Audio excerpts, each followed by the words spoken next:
in our creative development for the attraction, how this works in the park is that Montu was excavated back before 2000, and this is the next dig site on the Egypt area. And this dig site was legendary, was supposed to be home of a snake king that we knew nothing about. So the Busch Corporation, which is right here, which is our imaginary corporation that is the archaeological dig team, has shown up and they started excavating. And what they found is that there was a large icon here on this site that was over 85 feet tall and over 400 feet long. But that icon was missing its head. It was a big snake king, but it had been cut off and buried 2,000 years ago. So now the team is actually excavating, and these are some of the notes they've been sending back from their dig site, and it maps out the chambers that they found, the old offering plaza, and where the big snake icon was right here. And what they've done is they've built their living quarters, and they've also built a big crane. And the crane was actually kind of unfortunately built right on top of the ceremonial plaza, which doesn't really bode well for people working here. So it's a little disrespectful. But this big crane, which is our icon for the ride, the vertical lift, is the elevator lift for the team to get to the top as they rise and put the head back onto the snake. So the day that guests come to our park will be the day that that head is going back on the snake, and we find out just exactly what the curse is about the Cobra. As the guests go through the queue, they'll first walk through the living quarters, if you will, which is a new extended exterior queue of the building to handle the volume of guests coming. So this area will talk about the snakes that they're finding inside as they dig through the dig site. So as they go deeper and deeper in the temple, they're kind of unraveling the way for the snakes and the spirit of the king snake to come back out of the temple. So the real snakes are coming in. So they keep finding snakes everywhere, which are the snakes that you'll actually meet out, throughout the queue line. But they keep showing up in the temple because they're kind of attracted to this power of this legendary snake king. And there's all kinds of information in here about why snakes are important to the wild, why snakes are dangerous, why some snakes aren't dangerous, and why they matter to us.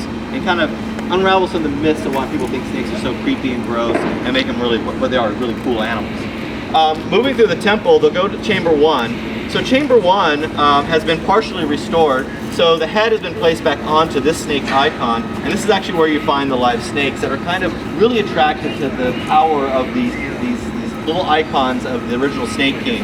And the guests will have a chance to take a look. It's forward of glass, it's got great water features, and it's one of those beautiful snake exhibits I've ever seen. So it's a big treat for all of us.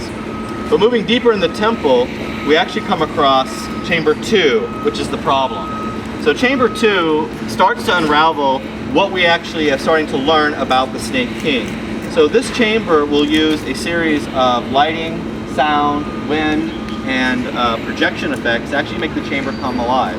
So our Snake King icon here will actually come alive with 3 different shows that explain the history of him, his followers that used to follow him and adore him, but then they turned on him and cut off his head to remove his power. So all that will be shown as this Snake King spirit comes back to life, comes onto the central icon here, disperses around the room, and brings all the hieroglyphics to life that tell the story of how this all went down 2,000 years ago.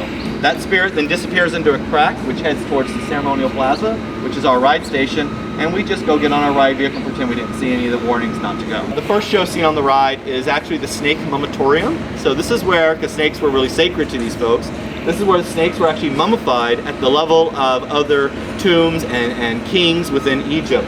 So we pass through here, we get a little hint that these guys can also have some secret powers as we pass by them, and that spirit of our Snake King travels through these guys onto the vertical lift, follows us up top, follows us all the way to the icons, we come face to fang, and that curse travels from our icon onto our ride vehicle and sends us on a roller coaster ride around the job site. So as we lift you up into the air, we'll propel you forward towards the snake's mouth.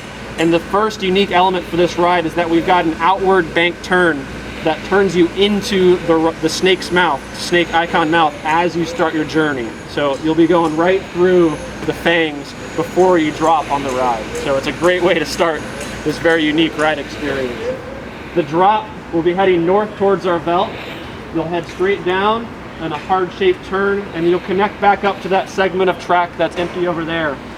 Still going forward, you'll take a bank turn to the left to spiral into our block brake. Our block brake segment is where we'll spin you backwards. So you'll be constantly moving through the block brake At the same time, we'll rotate you and then lock you into the backwards position. So this tight spiral here is the backward segment of track. So you can see just how much crazy track we've got there, right? I mean, that's very twisted, and it's going to be a really fun experience, especially when you're going backwards, not able to see where you're headed. Then you'll travel up our incline lift backwards. So if anybody's ever done that before, it's a very unique experience. It also gets you some great views of Montu. So as you're going up, you can see how close it gets to Montu. And then as you leave the incline lift, that's when the wild, crazy fun starts of the free spinning, the free spin finale. So you'll drop out of this incline lift and down into our first trench. We've got 3 trenches on the ride. So you'll be spinning down this trench behind you, spinning up overhead of the guest pathway, back down into our second trench, over a bank turn to the right, over top of our train, and then underneath our train. And we've got serpentine curves in a trench underneath the train track, just to cause you to do lots of crazy spin, lots of fun as the grand finale for the ride. So the pace for this ride gets more and more intense all the way up to the very end. It's relentless, it won't let go.